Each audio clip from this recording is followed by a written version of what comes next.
Hi, my name is Kendy Alarez. I have the honor of serving as the mayor for the borough of Lewisburg, and I am on the Untold interview.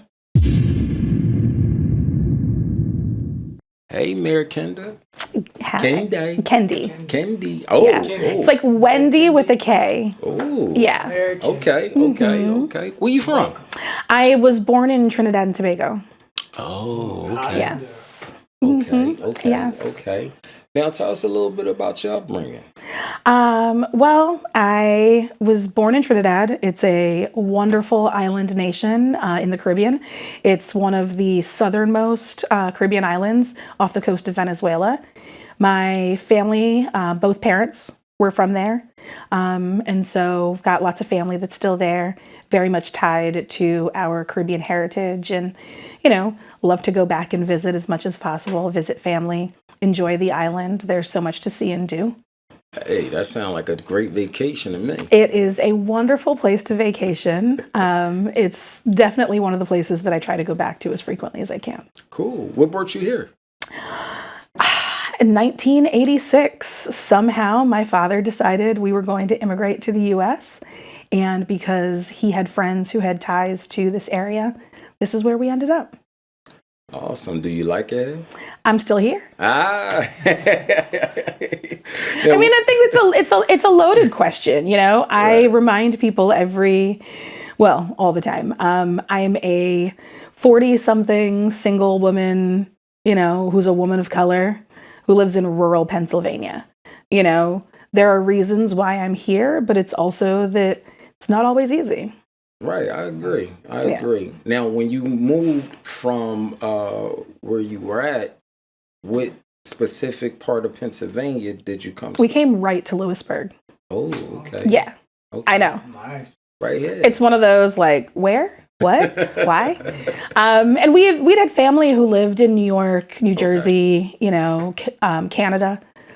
But I think my father specifically didn't want to go to a city, recognized the challenges that we would have, and so wanted to make sure that it was more of a community-minded space, giving more opportunities, but also less risk.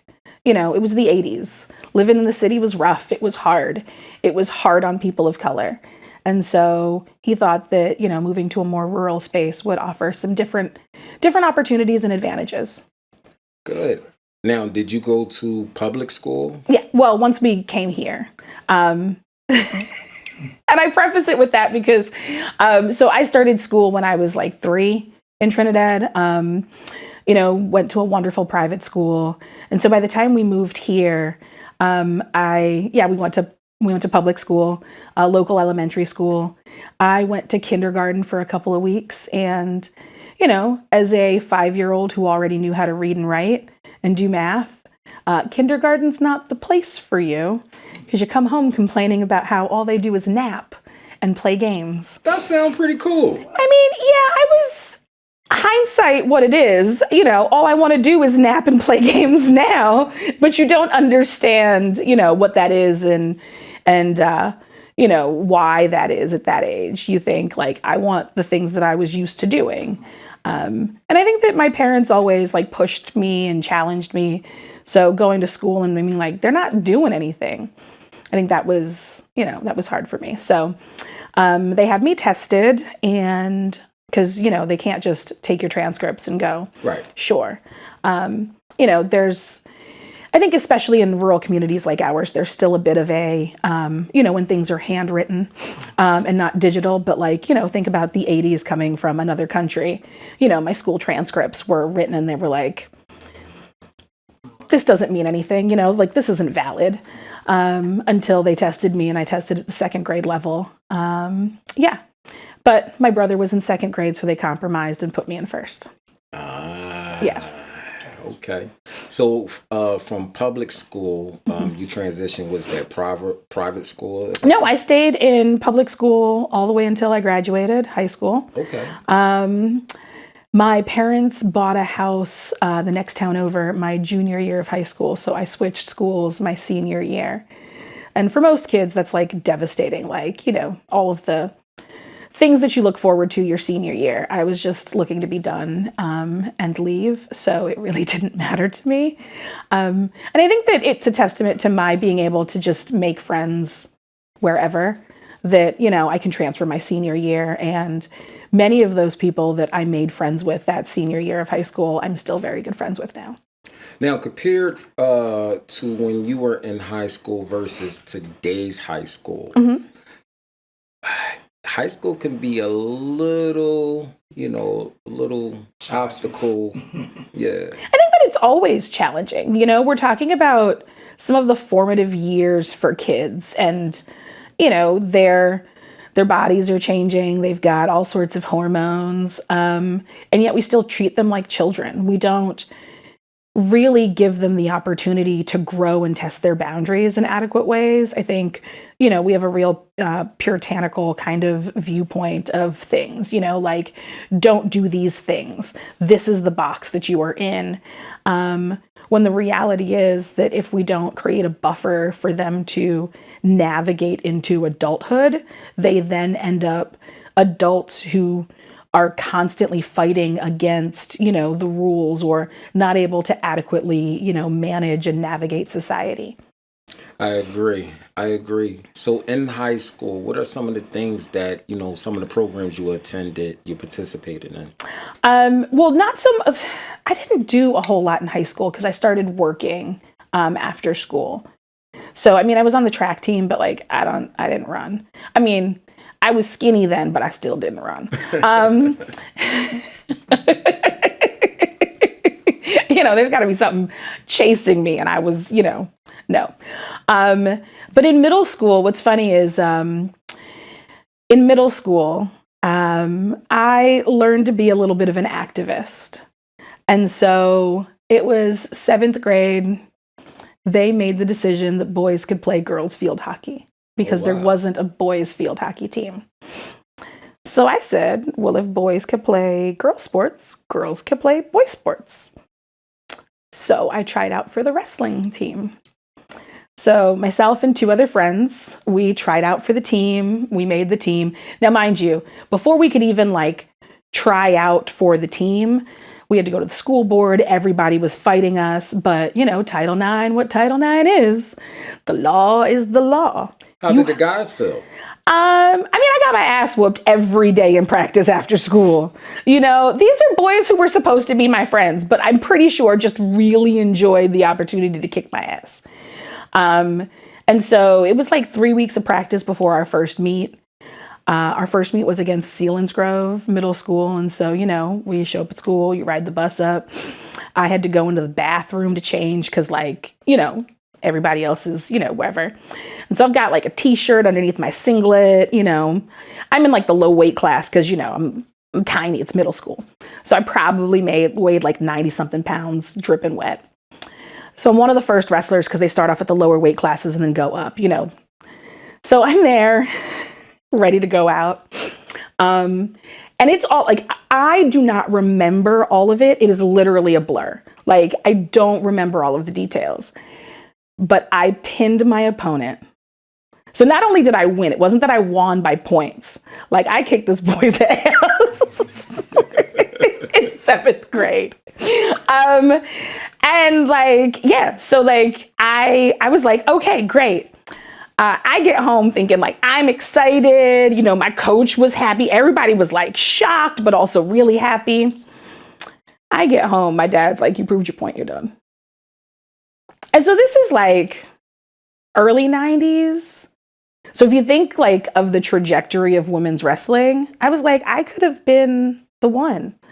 Like, my parents took away my dream. I could have been a star athlete.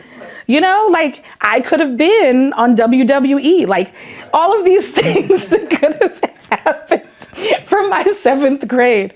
So I'm an undefeated wrestler. And that is, you know, just putting that out there that, you know, I'm not sure if any other mayors can really claim that. Wouldn't that be nice if you could just wrestle your competitor and just... Sometimes I feel like it would solve a lot of problems if we could just like, let's just take this to the ring, box it out, and then like, Oh, that'd be good. That'd be good. Are you a competitor? I am not overly competitive. I don't think that I'm not overly competitive about everything. There's some things that I'm very competitive about, but like in general, like playing games, I'm not like, I am a gracious loser. Tend to be an asshole when I win. Like there's that, everybody says like, oh, act like you've been here before. Nah, I ain't been here before. So, so everybody's gonna know when I win. Listen, me and my wife, we were playing Connect 4 on our honeymoon. Yes. We almost ended everything. Everything. The night of the honeymoon. It was hilarious. Like, yes, I do. Okay. And now it's like, we playing Connect 4. We are enemies. I understand that. How are you when you play board games? I do have a tendency to get competitive. So my 13-year-old nephew has never beat me in Uno. Oh my, Mayor, I like And the 5-year-old throws tantrums when he loses, but like that makes me not want to let him win ever. Oh, I'm teaching life skills here. So you that competitive? Like, I mean, I think that especially when it comes to kids, like there is a certain element of like, okay, you can let them win and like maybe they need the self-esteem. My nephews have enough self-esteem. Sometimes people need to remind them that they are not they're not who they think they are. Let's knock you down a peg and remember that the world is not going to go easy on you. Right. Life lesson. Yeah. Mm-hmm. Growing up, what are some of the kind of music that you listened to growing up? I mean, when I was little, I think it was a lot of the music that our family played. And so soca and calypso, a lot of our Caribbean roots. As I got older and got into, developing my own, musical tastes, it kind of ranges. A pivotal album for me is Janet Jackson's Velvet Rope album, because it's the first album that I think I purchased for myself. And so even now, like that is in constant, like that's on my playlist. Like that's something I go to. But I'm a product of the 2010s in the same kind of way. So like, there's a lot of Beyonce. But then for me, it's also some of the classics. Like I listen to a lot of like R&B and soul, but not necessarily. I mean, there's some newer stuff, but Shaka Khan. Ooh. Like the range of her voice and just the emotion in the music, But then sometimes, like, a friend of mine who is a music snob laughs at me because I will throw on some pop because I think a lot all the time. Like, my mind's constantly going. So sometimes I need to not think, and there's nothing like some Taylor Swift to, like, not, you're just bobbing your head to whatever, or some old school Britney Spears to just be, like, not thinking, not really, having any sort of emotional connection to the music. You're just like, you're numbing everything else. You said Taylor Swift. Mm-hmm. What is it? Shake It Off? Yeah. That's one of your favorite songs? I mean, I wouldn't say that I necessarily have a favorite. Like, I could probably sing the song if it's on, but I could not recite the words if you were like, what are the words to the song? Like, I know the chorus, obviously, but like, I don't know. It's like, it's stored somewhere in there, but it's that like, it just is there as background to kind of like, numb the chaos of the day. Who's your favorite rapper right now? I haven't really. Dun, dun, dun, dun. It might be Glorilla. Mayor! Glow is so. I mean, a girl's got a ratchet side too. Mayor! What? Glorilla! It's 7 p.m. Friday. No. Shout out to Glorilla. The mayor loves you. In Lewisburg, PA. Yeah. Be like, what? It's 2:30 Sunday. It's probably 50 degrees. I ain't got no. Just yeah. She know the lyrics. Yeah. I had a conversation with a friend of mine recently. I was feeling kind of, feeling like I was unsure of myself. And then I saw a TikTok that said something along the lines of, one of the challenges that women in their late 30s and early 40s are having with that sense of like imposter syndrome and whatnot is that they've transitioned from some of the music that used to build them up. And so it was I just need to listen to more trap music. And so I have a whole playlist that's just like Trina, Glorilla, Meg Thee Stallion, Nicki Minaj, like, yeah. You in the streets. Mayor, like I'm not in the streets, but like I walk on the sidewalk. Like I know where the streets are. Pivoting right now. I just, I can't be in the streets. oh but my goodness. But Now, the music selection is great. Oh yeah, it's life is too short. Listen to good music. Do what moves you. now speaking of artists like Megan and you said Glorilla, Mm-hmm. would you advise a 15-year-old to listen to that? I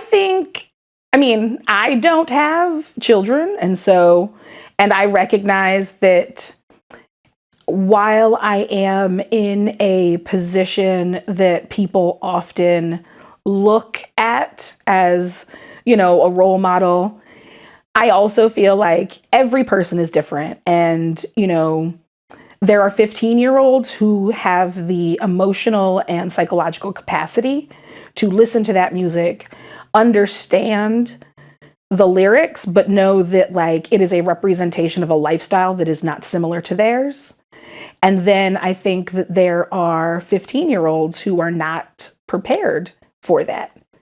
I think that there are even, to be like, there are 12-year-olds who can listen to the music and recognize that the lyrics are essentially poetry. Like there's filthy Shakespearean literature, Like if you want to talk about like some of the filth that exists in art in general, like we could talk about some of the stuff in classic literature, classic poetry that is trashy. We don't, because we hold it in a different regard.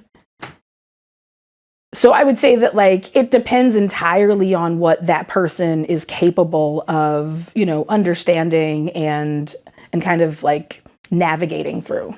Now, is it safe to say those artists are not a role model for today's youth growing up? I think that we've made a mistake across the board of holding celebrity or people in public, whether public office or in the public just in general, as role models. Your role models should be the people that you interact with every day in life. Like the people that you actually get to see their whole lives, not just a representation of like what they project either in media or on social media or on TV. Those should not be your role models.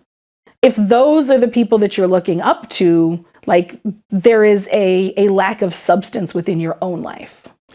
Now, for a 16-year-old kid, that they can't escape listening to the ratchet music, it could be very influential, to the kids, where you go to school, you hear it, you come home, you hear it, and things like that. Well, you're a product of your environment. So yeah, like I'm not saying that like, they shouldn't listen to it. I think that you listen to it, but you also understand. Like, there's so many very interesting references in rap music that people don't recognize, talk to something else. A lot of rappers are more educated than people know. Like you're talking about people with even if they don't have formal education, they are well read. They have a grasp of knowledge and a grasp of language in a very particular way that if you really dug into, what they understand, it's not just, a decent hook over a good beat. Like the syntax, if you break into like the language of good rap music, there's so much there that gets glazed over because, it's trap music and, you can twerk to it. Do girls love trap music? I love music. And if it's something that like makes me move my body, I'm going to like it even more. So for the girls that are growing up, would you advise them not to listen to music like that? No. Why? I think that we far too, like, why would you not listen to it? It exists. It's a part of, like, especially if it's a part of your culture. Like if you are a Black teenager, in America, this is a part of your culture. And anytime you start, disassociating with some aspect of your culture, I think that that's problematic. But everything has its place. Like again, that, the internet brings you very interesting things on a daily basis. The fact that churches are now singing Madonna's Like a Prayer in church. Wow. Do you know what that song is not about Jesus? It's definitely not. And I'm like, are we just deciding that we're going to take it out of its original context and appropriate it? I mean, okay, if that's what you want to do, you're going to like, that's fine.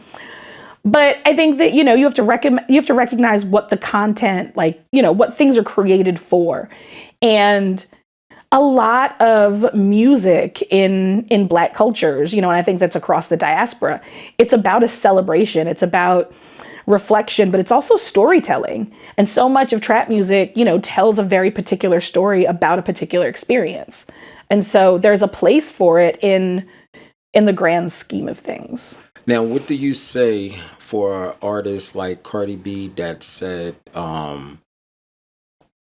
she kind of like glamorized the lyric where she said that she drugged the guy, robbed him for his money. What do you say? I think that, music is also entertainment. I mean, I don't know her to know whether or not there's truth in that. I think that if we're going to start critiquing lyrics, we have to start critiquing lyrics across the board. And, there's a lot of things that get said in a lot of other music that's questionable. Today's women that listen to just music in general. Once upon a time, there was a lady back in the early... Well, see here, I thought you were going to be like, once upon a time, I was a hoe. Hip-hop head. She's a hip-hop head. Once upon a time, not long ago, I was a hoe. Mayor.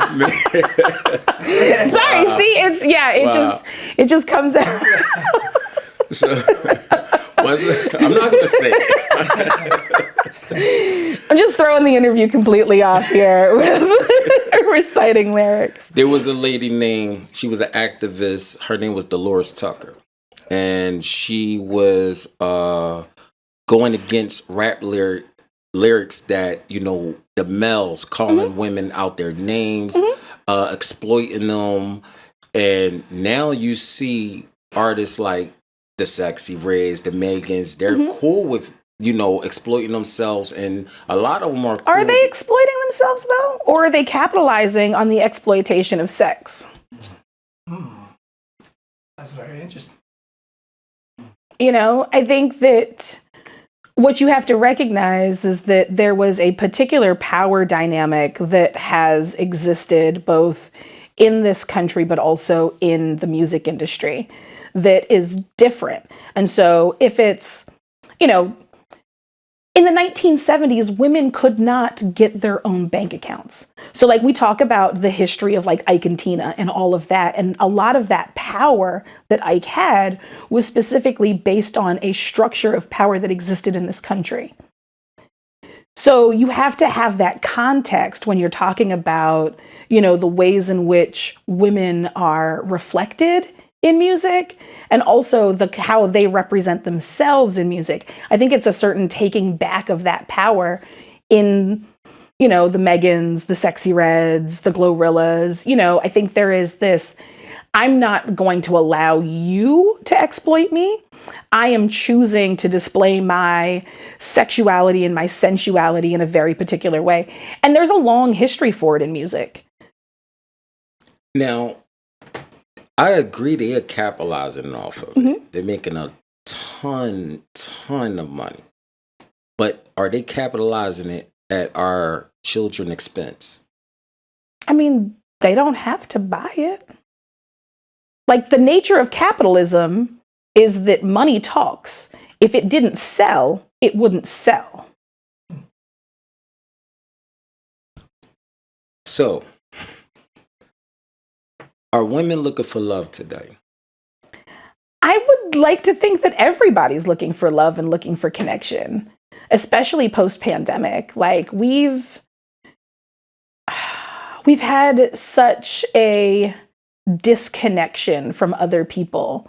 The amount of as an analog child who then, now lives in a very digital world, even though, I'm in rural Pennsylvania, so we are less digitally connected as some people in, metropolitan areas.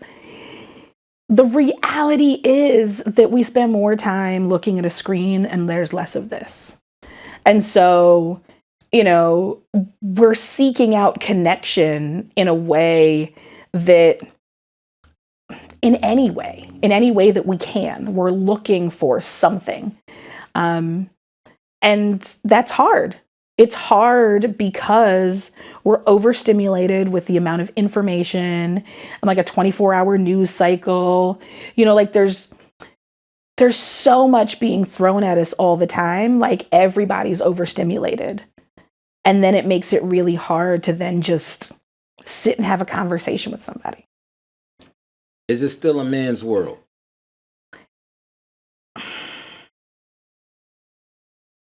I mean, statistically, yes. I think that women still have, the glass ceilings and things. But I think that women are making headway. We're forging our own paths in a very interesting way. But, the other thing is our society is very coupled. There are places for single men in this world. There are places for people who are parts of couples, whether it's, whatever your coupling is that you decide to have. There are spaces for family units. I think even if you are a single parent, but you have children, there are, society understands those particular demographics and those nuances. Society does not know what to do with a single unmarried woman without children. And that's me. Mare, what is your type?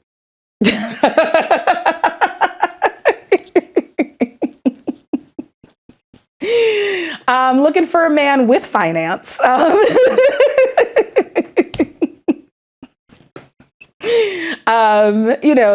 that? So it's looking for a man with finance, 6'5". I want someone that I can have a partnership with. Like, life is hard.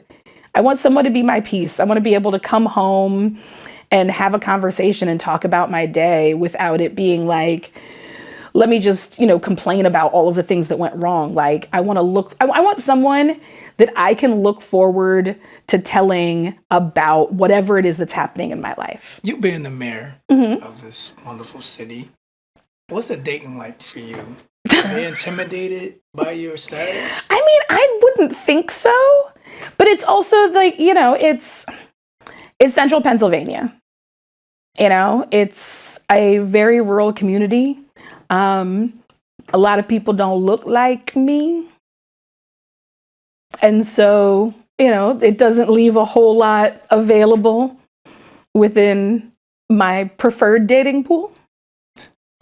Well, I know you travel a lot. I do. So, I do like to travel. I mean, when you're traveling... I dress up on an airplane so that just in case, Right. Yeah, just in case. So you haven't met that person on the flight yet? No, but I'm catching one tomorrow, so we'll see. Oh. Now, if you run into a nice gentleman and he's feeling him. He's feeling you. You feeling him. Would you scare him away by announcing that you're a mayor? No, actually, I mean, if the fact that I ran for public office in a small municipality in central Pennsylvania scares you off, the rest of the things that I do with my life you can't handle. I think that's a big flex. I don't, but okay. A guy meeting a woman and she just announced that she's the mayor. I mean, I don't announce it. It's not like I walk into a room and there's fanfare and there's somebody playing. Like, I don't have an entourage everywhere I go. I don't wear a sash, you know. I mean, I should have a tiara. I feel like, it would, that'd be dope. it would be nice. That'd but be dope. No, that's not me. It's when people meet me and they don't know who I am, it's usually that they find out from somebody else who I am. Who are you? I am a 43-year-old woman who lives in rural Pennsylvania, who's passionate about my community, who cares about people, and tries really hard to just make the world a better place.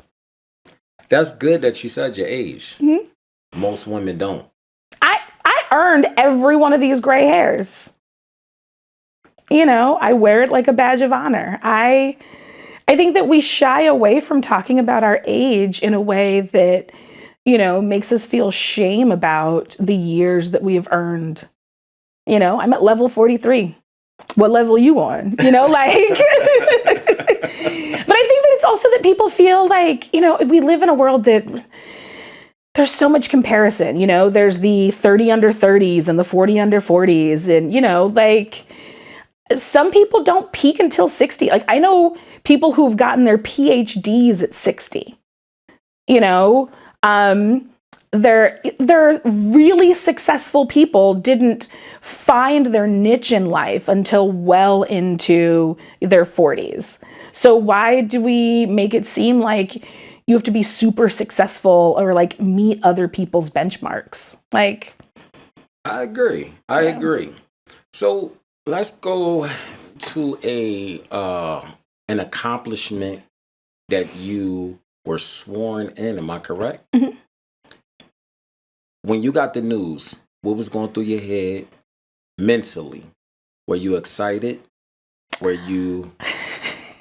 So this is really funny because so municipal elections, and I'm up for re-election again next year. In 2026. So municipal elections occur in early spring. There's the primary. I ran as a Democrat, but I also recognize where I live in rural Pennsylvania and have lots of friends who are Republicans. And while I'm not overly competitive, if I want something, I learn the rules so that I can best prepare myself for the outcome that I want. And that meant getting all of my friends who were Republicans to write me in on the Republican ticket.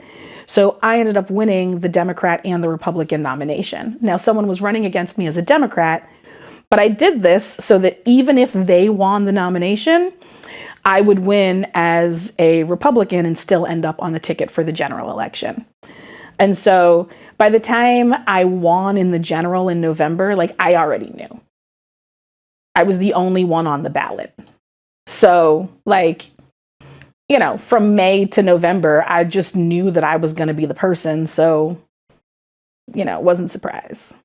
So, basically, you ran unopposed. In the general, yeah. How did that make you feel? It's at that point, it really wasn't running. I wasn't running anymore. I knew I was getting the job. So at that point, I had more lead time than everybody else. So in the municipal world, you start working on your next year budget in July or August. So I was attending the budget meetings for the borough, getting, an understanding of what was going to come the next year when I took office. I had the opportunity to dig in and get involved because I knew I was getting the job. Mayor, if I'm a young guy, let's say aged in my early 20s, and I don't want to work for nobody, I want to start my own LLC. I don't have no money, no resources. what is the process and what is like the procedure of going about? So my first bit of advice would be that there are tons of resources out there for you if you are looking at entrepreneurship. There is the Pennsylvania Small Business Development Center. If you live in Pennsylvania, if you're outside, it is actually a national program. And so all of the states have small business development centers. They're called SBDCs. In Pennsylvania here, they're attached to universities. And so there are those. There are a lot of really cool like business incubators as well. The Commonwealth of Pennsylvania is doing amazing work to spur entrepreneurship and to get more people into that. I think it's also very important to understand, what it is that you're looking to do. It's not just that like, I want to work for myself, but like, what is it that you're going to do? Have something tangible for your business. Make sure that you're filling a need that exists. Do your research. It does not cost anything for a public library card. Go there. There's, Wi-Fi, there's internet, there's computers. You can have access to things even if you don't physically have them. There are resources that exist out there. The only thing somebody can't give you is the time. Perfect. What are some of the things that you're doing for Lewisburg and you have done for Lewisburg? I think my biggest claim to fame, I would think, would be the way that I am bringing together community by having different festivals. So I'm very focused on placemaking and belonging. I know what it's like to grow up in this place and not feel like you fit in, not feel like you belong. And so I've made a concerted effort to make sure that people who choose to be here can feel like this is their home. And so we had our second annual Pride Festival this past year. We celebrated Juneteenth for the first time, and we also had an international festival. And so that's in addition to all of the things that we already do to bring people together and to like build up community. I've been very focused at looking at who are those underrepresented groups and how do we bring that forward? How do we create space and place for them? So driving here, it was a nice, quiet town. It's peaceful. Very peaceful. Oh, just wait till the sun goes down and the lights go on. I mean, it's the holiday season. We are basically a Hallmark movie. Wow. Yeah. So what are some of the hot spots? If I'm coming here, I want to, get our hot spots. You want to know where you go. Yeah. So you have to take a walk, a stroll down Market Street. Okay. And so we light up the town. And when I say we light up, it's like we have a holiday tree, which is great. But it's also that we string lights on all of our signature 3 globe street lights. And so it literally looks like a Hallmark movie. And just let it snow. Let it snow a little bit. And it is just magical. It's absolutely beautiful. Like I just, And so I would say, come here, do that. We've got this amazing Art Deco movie theater, the Campus Theater, that still shows like current movies, but they also have an arrangement with Bucknell University. And so they do a lot of older films as well. It's a great place to go. If you're looking for, somewhere to go out to eat. That's my topic right Yeah. One of my absolute favorites would be Elizabeth's Bistro. They, it's a dream. It's fancy, fine dining, and it's right across from the movie theater. So you could do dinner and a movie, but also if you just want like a good burger, the Town Tavern is the place to go. And then we've got some really interesting, like fun, kind of niche restaurants. We've got a new, we've got sushi. We've got tons of pizza places. So like we've got a Greek pizza place and then we have a bunch of Italian pizza places. So like there's just a ton of pizza. Now, do they sell cheesesteaks?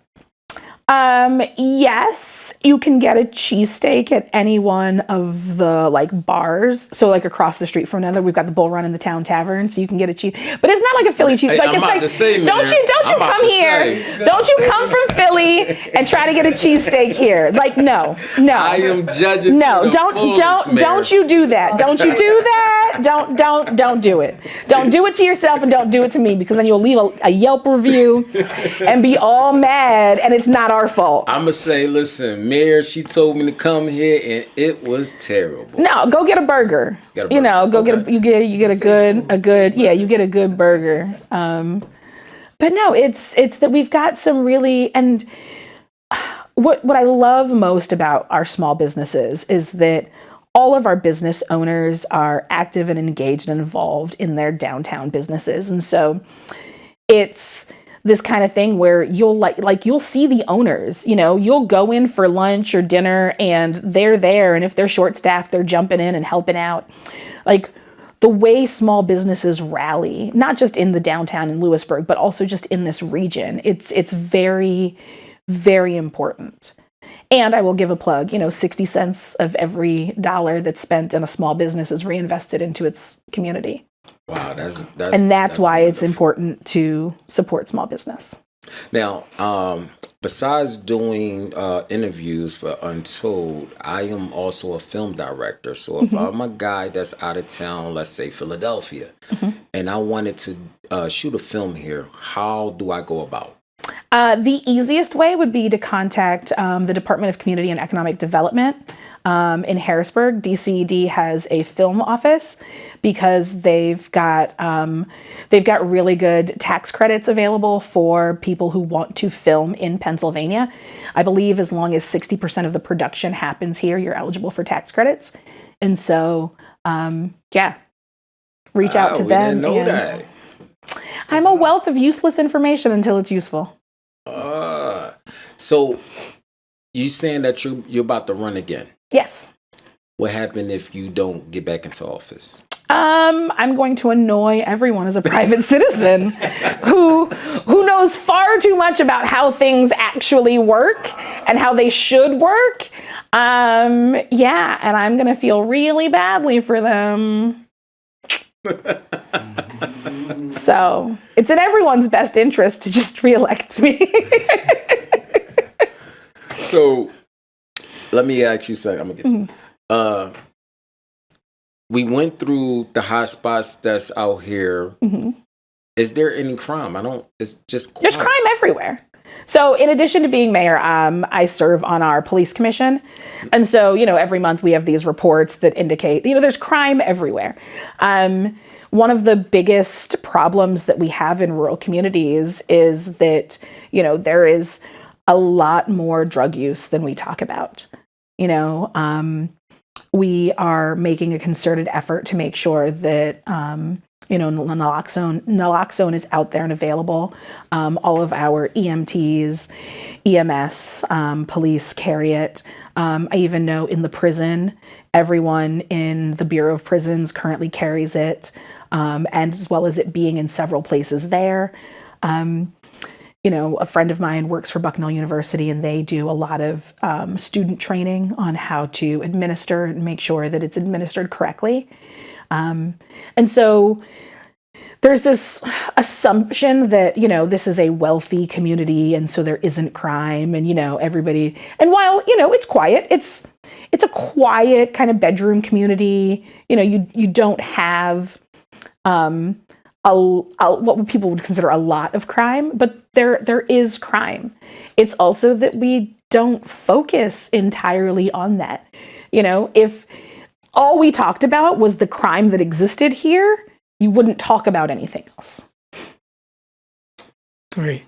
So you being the mayor here in Lewisburg, do you talk to your other constituents in other areas, in other cities, like other mayors?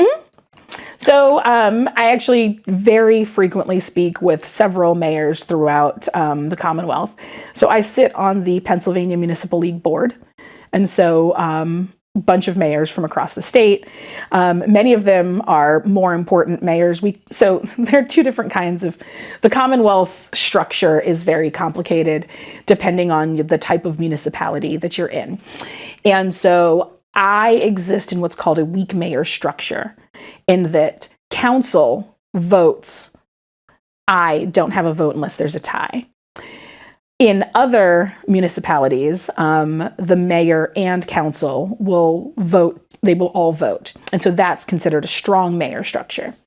And so I like to consider myself a strong mayor in a weak mayor structure, because it's the structure that's weak, not me. Perfect. So out here in Lewisburg, are you the plug?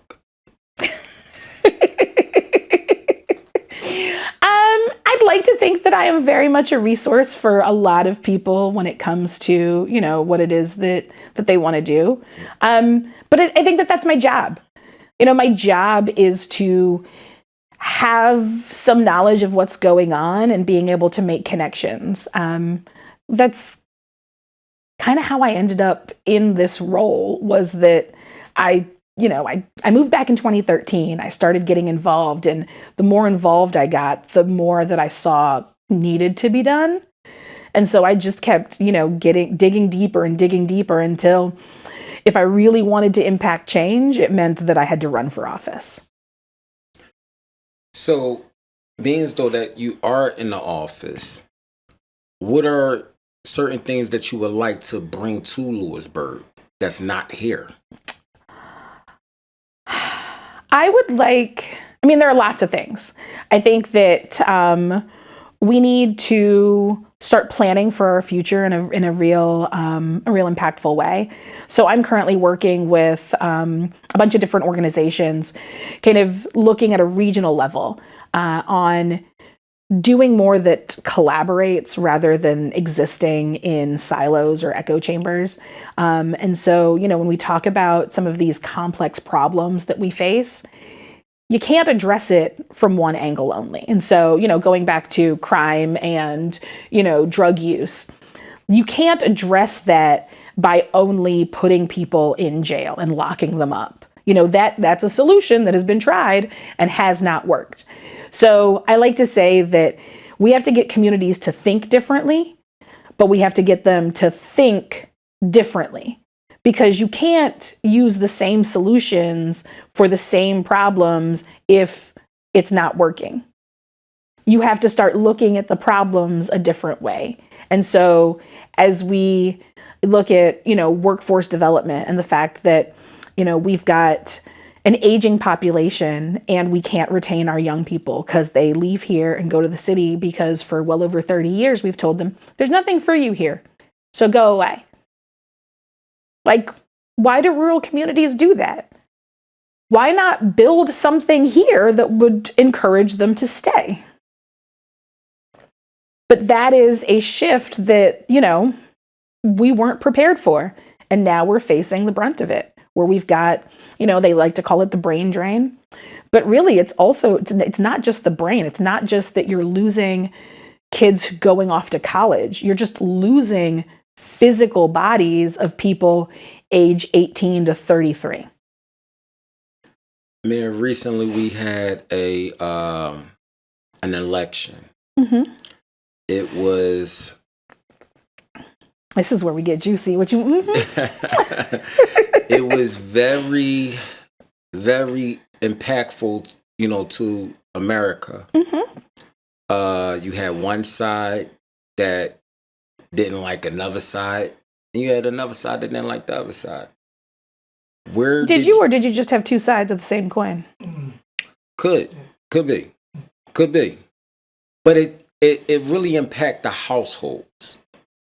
Because it's households that was living with Democrats and Republicans and things like that. And it was kind of causing a division, if you agree. I think that yes, but I think that it wasn't the election. I think the election itself is a representation of a larger problem that exists in our culture. The inability to have civil discourse, to be able to have a conversation with someone where you may not agree with them, but you can have that conversation. We engage with people to be heard, not to listen. We listen enough to craft our response or our reaction, not to understand. There's a proverb that says that you were given 2 ears and 1 mouth because you're supposed to listen twice as much as you speak. But that is not something that occurs, especially in political conversations now. It is, how do I get the quick bite? How do I get whatever it is that will, give me some sound bite that's going to get me some press? How do I keep myself relevant in a particular way, as opposed to how am I understanding what this person is saying and working towards some sort of common ground? Were you pleased with the decision? I don't think that this is the best way for me to put it. I didn't expect anything different, although I hoped.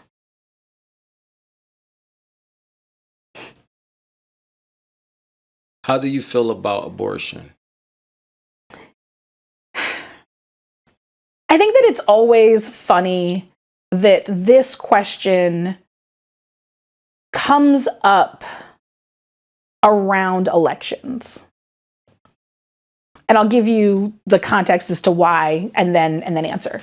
So, for a very long period of time, when we had a Democrat in the presidency, and we controlled the House and the Senate, and we had a Supreme Court that would lean towards the left, there was a very long time where this could have been codified in law. That, Roe v. Wade could not be something that would be contested. It didn't happen. I think that we have to think about why that didn't happen and what system existed and who is impacted by that continuing to be something that they push every 4 years to rally a population towards voting a particular way. Now, what is the cutoff for if a girl wanted to get an abortion? Like, how many months? So hands down, my answer to that is between a woman and her doctor. The same way you men do not want the government to determine what happens in your nutsack. You should not be legislating what happens in my reproductive organs. Well, Mayor, is it safe to say when you stop a growth process, it is pretty much killing the growth of something that was a life? I think that it is between a woman and her doctor. There are a variety of reasons why. I'll go back to this. When you want the government to interfere with how and when you can make decisions about your own body, at that point, you can have the government interfere with how and when I make decisions about my body.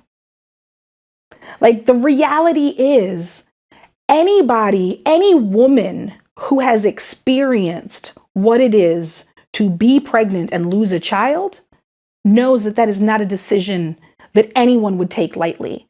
And the fact that people throw it out there as if, like, you think a woman goes through the process of, like, her body changing in a very particular way and then is like, you know what? Yeah, this isn't for me. It is not taken lightly. And the process of an abortion is not something that is easy, and, like, it is brutal to your body, to your emotions, to your hormones. Like, do you really think it's just like, whatever? No. And so for people to be like, this is or it isn't, the government has no place in that. And it shouldn't. Mayor, what happened to, after the abortion, what happened to the fetus? I think that it's the same thing that happens if you miscarry. You know, like the science of it is that if there is an abortion, your body rejects, what was growing in there. At what point somebody wants to decide whether or not it's it is, I am not a medical professional. It is not for me to determine when life exists or doesn't for somebody's body. Fair enough. So after the whole election, we have one party in office. Mm-hmm. Or we will on January 20th. Mm-hmm. Right. So do the other party for the Biden administration, do they still have say so until the president? I think so the reality is that until the transition of power happens on January 20th, it's considered a lame duck, administration and not a whole lot will happen. But I think that government still needs to function and it's doing what it needs to do. Do you believe that the Biden administration, for their 4-year term, did they at least meet the goals that they promised once? I don't think any administration ever, achieves all of the goals that they want. That's nature of our political system. We attribute so much attention to the presidency when the reality is that the things that impact your daily life happen at the local level, whether it's municipal or county. The majority of people have no idea who their county commissioners are. And those people have real say in what happens in your day-to-day life. And, they have a much greater impact on what your local economy is, but they wouldn't know who they are. Most people don't know who their senators are or their state representatives. Like, there are layers to this in a way that people don't necessarily take the time. We have a breakdown in civic education in this country that is problematic. But it allows very particular people in power to maintain power and to continue their status quo. But, people say that it's all about, it's this party or that party, and it's not. Regardless of who's in office, there are other people of the opposite party who are also in other offices, and they have to work together. It's the only way that government actually works. Do you believe that when it comes to the election time, both parties, they try to target the Black community, the Latin community? Oh, yeah. Why? Because everybody wants votes. I mean, it's a glorified popularity contest. It's like, how do I get you to pick me? That whole thing. And, a lot, very interesting mistakes were made this time around. Giving Vice President Harris such a short turnaround to be able to pull off, an election was problematic. But also with that, the Democrats foregoing a primary process, you were basically handed someone that all of the party did not necessarily agree that they wanted. She was not the top contender 4 years before. And so, Monday morning quarterbacking this is going to be very interesting. And I think it's going to be studied by political theorists. And, the talking heads have been going at it since, the election, since election night. But I think that what I would like people to get out of this is understanding that we need to be more engaged in the process so that our voice is adequately represented. The voter turnout in the Black community was terrible. Terrible. Was it apathy? I don't know. Was it, neither of these options are options that I want, so I'm just going to sit this one out? Was it, we think that she's got it in the bag, so we don't have to worry about it? I don't know.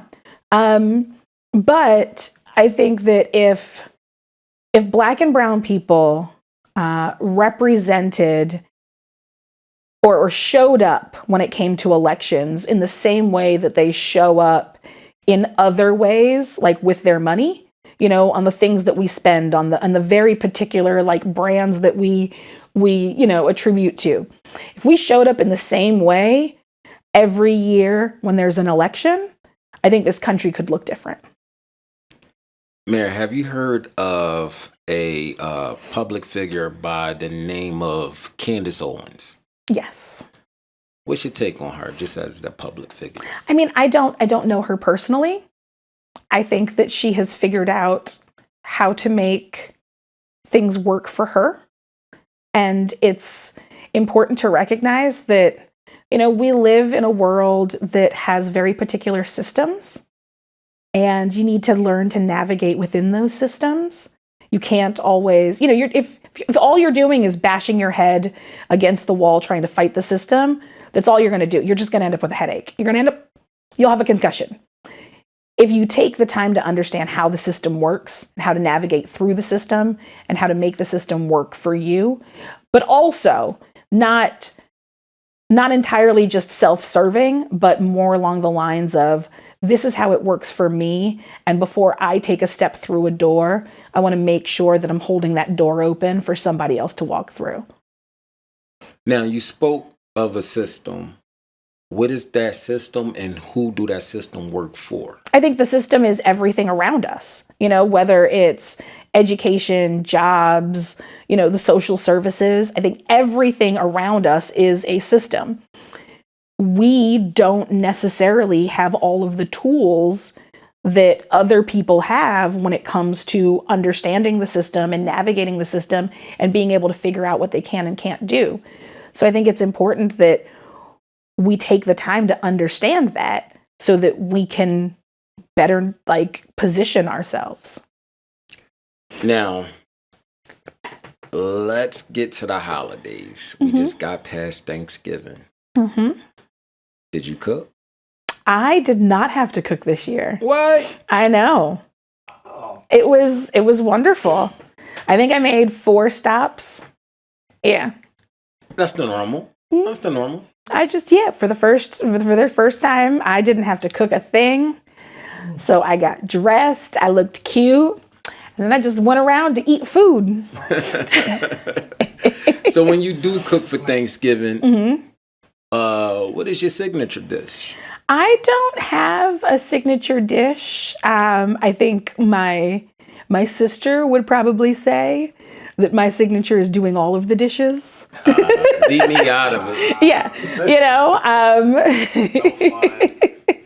But it's also that, for us growing up, my mom typically worked on holidays. So we didn't always celebrate on Thanksgiving. So for us, typically Thanksgiving Day was either we're going to my aunt's house and we're eating there, or if we're eating at home, we're just cooking a normal meal. Or my bratty sister would be like, I want curry chicken. And so we'd have to do roti and curry and the whole, For Thanksgiving? Yeah. Awesome. My favorite stuff. Now, Mayor, your backdrop is this beautiful. I know, my Christmas tree. Yeah. Yeah. Are you into the holiday spirits? I very much am. I love the holidays. I think that, there's something very special about this time of year. And I think in a variety of different cultures, it is this time of year. It's not necessarily a particular religion or a particular belief system. It is that this time of year is very special, and there's so much that's centered around light in this time. Friday night during our late night shopping, what we do, the Heater Center, the community center here in town, has people sit and read books in different businesses. And so it's called Rock and Read. You sit there and you're reading. And I don't remember the title of the book, but one of the books that I ended up just randomly picking out of the bin of books that they had really highlighted all of the different religions and all of the different religions and cultures and the celebrations that happen during this time of year that are very specific.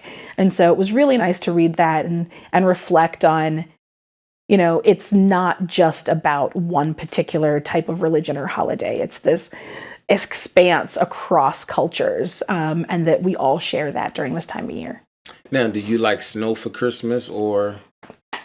I don't like, I like to look at snow. I don't like to be in snow. So for me, it's all about, spending, if I can sit and watch it through the window, I'm good. Especially if I don't have to go off and clean my car and go somewhere. But for me, it's pretty to look at. But yeah, no, All right. So we're going to take you to a warm part of the climate. Okay. Trinidad Carnival. Mm-hmm. Yeah, Renton. I have not done Carnival in Trinidad and Tobago. I've done Miami Carnival, I've done Caravana in Toronto, and I've done the Labor Day Festival in New York City. And so it's on my bucket list to do Trinidad Carnival. It's a dream. I planned on doing it for my 40th birthday, but then COVID happened. So, yeah. So explain to those that don't know what Carnival is about. I love it, but I mean, it's hard to explain. There's the historic of what Carnival is, and then there's what Carnival has become. It is the single largest event for travel and tourism in Trinidad and Tobago, which is an island that is not at all, its economy is not centered on tourism. And so it brings tons of people to the island, but its core is a celebration of a slave rebellion. And so it is about, this, and it's much aligned with what people in the US would refer to as Mardi Gras, because of the ties with the Catholic religion. It's very similar, and it has similar histories. But, playing mass or the masquerade is all about the ways in which the slaves would dress up like the slave owners and parade through the streets. And so, when you recognize that is the history, and then you see, what's happened now where it's skin, feathers, and some glitter. There's a little bit of a separation from what was. Excuse me. But, I think that there are still certain bands or mass camps that pay homage to the history that existed there originally. Perfect. So what's the greatest takeaway becoming the mayor in Lewisburg, PA, and why? I would like to think that for me, it's representing that local government is important, and that I am changing how an entire generation will view local government by being involved in my community. So every year during Citizenship Week, which is the second week in September, I go and speak to the first graders at Kelly Elementary. And so I've got, 3 years of first graders who see me as their mayor, and think a little bit differently about being in politics or serving in public office or being a leader in their community. And I think that that's important. One other question. For me, Ray and nephew or Marlo? So it's funny. I tell people that there are a few men in my past that I can't get along with anymore. And so that's Johnny and Jack and Jose and Ray and nephew.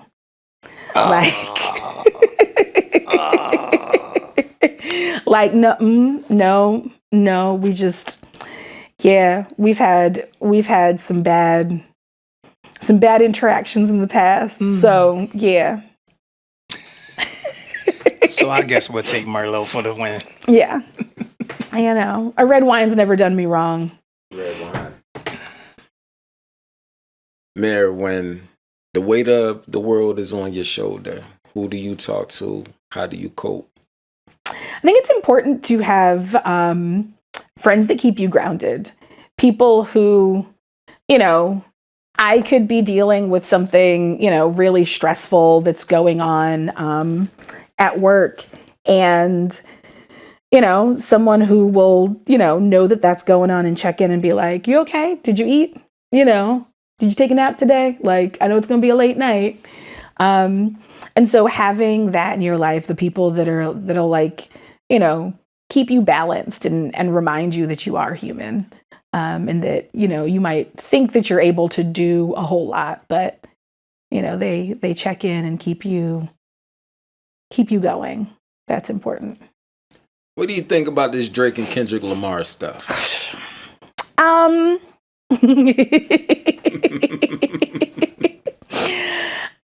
I think that it's selling records for them both. It's kind of hurting Drake. Is it though? I don't know that he's hurting. I mean, he was called a pedophile in a lyric in a hit, not a hit, a smashing hit song. Of all the beefs that existed in music, I feel like this pales in comparison to Prince and Michael Jackson. This is not at the same level. Like, their level of pettiness is not there yet. But wearing the pedophile jacket, walking around versus that is a total ballpark. I mean, but it's like, it isn't hurting either of their pockets.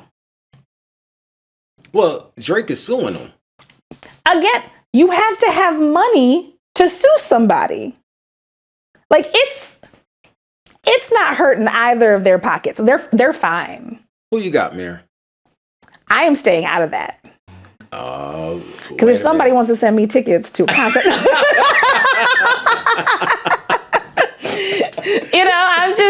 I'm an eco-opportunist music lover.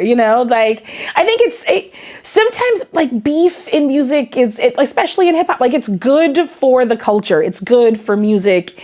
And sometimes we find out that these things are, orchestrated, that they're not. Could be. Genuine. Could be. Where's the hip hop scene up here? I think it's what you decide to play on your playlist. They don't have record stores. They don't have concerts. I mean, there are record stores, but I don't think that they're exclusive to that. And we don't really have a music venue in that way. I mean, the Bucknell students keep bringing artists that are relevant to them. So there's that. I remember, when I was growing up, Busta Rhymes performed here. I saw Shaggy. I saw Kanye. It wasn't me. And so we've had lots of really interesting performers come through at Bucknell, but lately, yeah, it's been, what the kids listen to these days. This is my last question before we wrap it up, Mary. Mm-hmm. What is one thing that no one know about you, but they need to know about you? The one thing that nobody knows. I'm missing my pinky toe on my left foot. No. I was looking down. I'm like, I know. You're like, what? Yeah. No. It was a freak accident. I tripped. No. That's really hard because I like to consider myself a relatively, I'm an open book. I'm very open and honest about my life and, my journey. I have a great relationship with the press in general. So when I'm asked questions, I don't know that there's anything that people don't know about me. On their own told, they don't. Yeah. I'm gonna give you a scenario. Because you gonna give me the political correct answer. I mean, maybe. How do you feel? How do you feel about marijuana?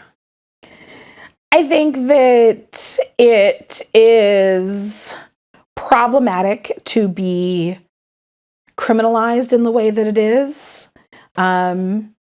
because especially for the state of Pennsylvania, like the Commonwealth, when all of the other states around us have legalized it for recreational use, we have a problematic situation in it not being legalized here. I think on a federal level, I personally don't understand why it hasn't been legalized and taxed, but I recognize that the underlying legalization of it on a federal level would require that you release a lot of people who are in jail on marijuana drug crimes. And so, the whole nature of the war on drugs is problematic.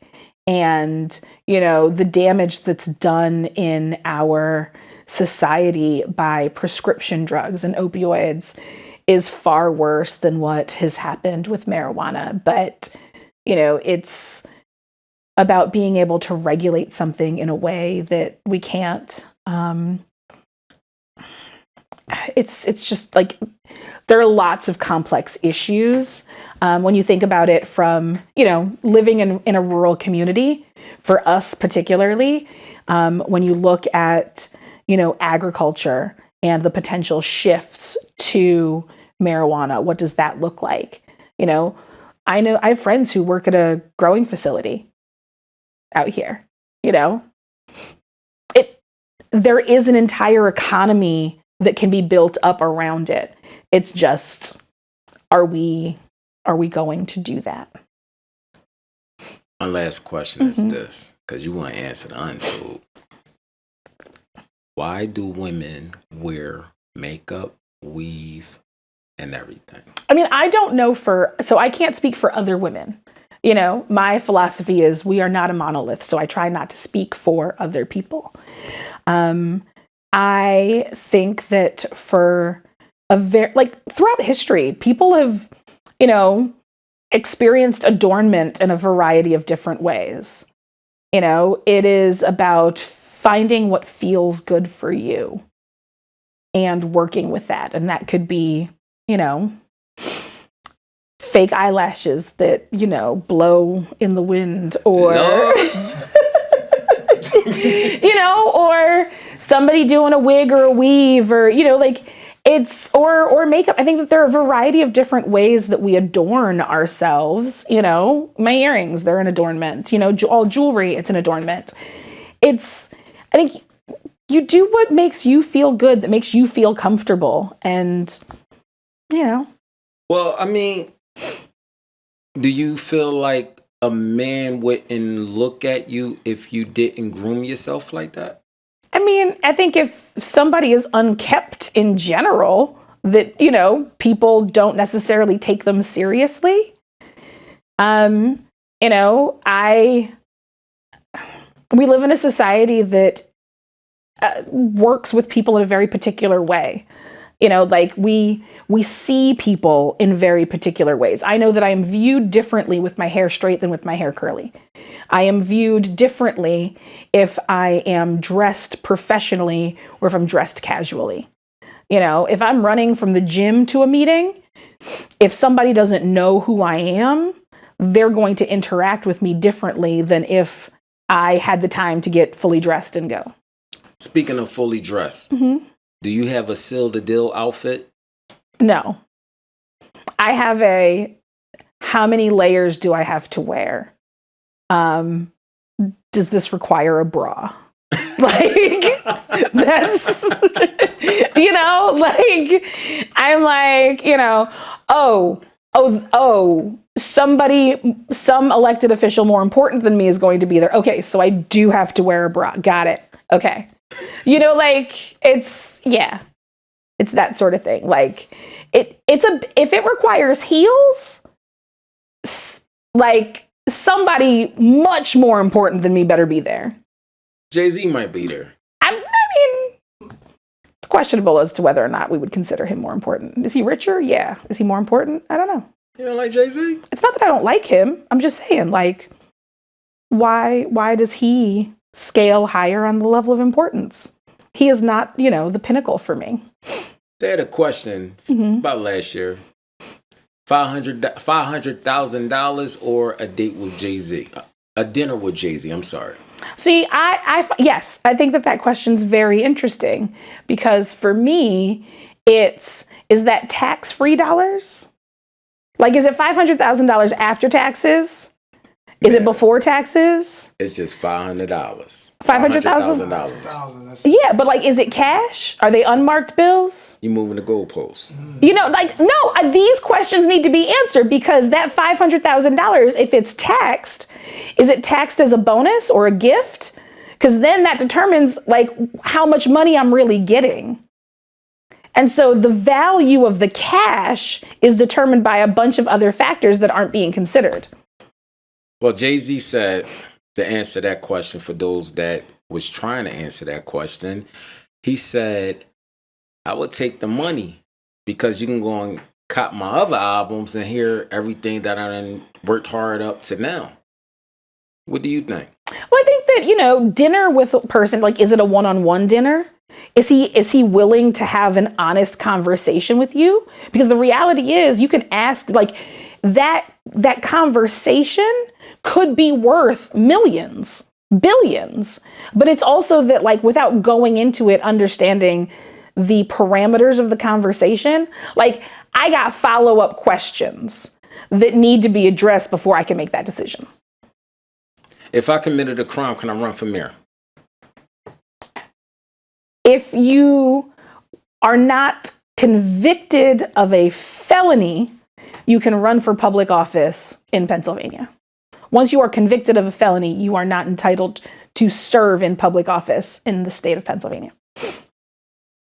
So commit the crime. Don't get convicted until after you're elected.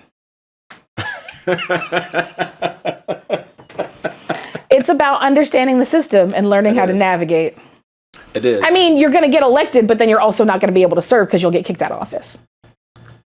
And why can't...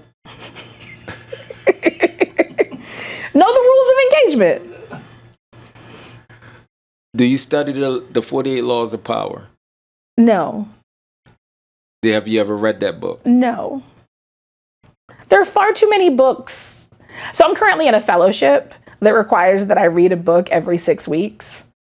And it's an amazing opportunity. It's the Appalachian Leadership Institute with the Appalachian Regional Commission. And so I loving it. It's amazing. It's great networking, learning a lot about the region's history, the economic development, the community development that's occurred. But between that and like all of the other things that I have to read, I do not currently have capacity for extra reading. A lot of people stop reading. They're on their phones. They're hearing things. They're seeing things. I mean, I think there's nothing wrong with, an audiobook. I think that, if you're able to retain the information, however you get it. But yeah, we don't read nearly as much. No, I agree. Well, Mayor, It's been a pleasure. Well, thank you. It's been a pleasure. Thank you for being on an Untold interview. Thanks for having me. Hey, don't go Hollywood on us, all right? Don't forget about us over here. I mean, I'm not sure if you know this. Did she just flip but I met Senator Cory Booker this year, and yeah, I now consider we took a selfie together. And her voice changed. It was a big deal. So I lived in Newark while he was the mayor of Newark, and so it was one of those full circle kind of moments that it was really nice.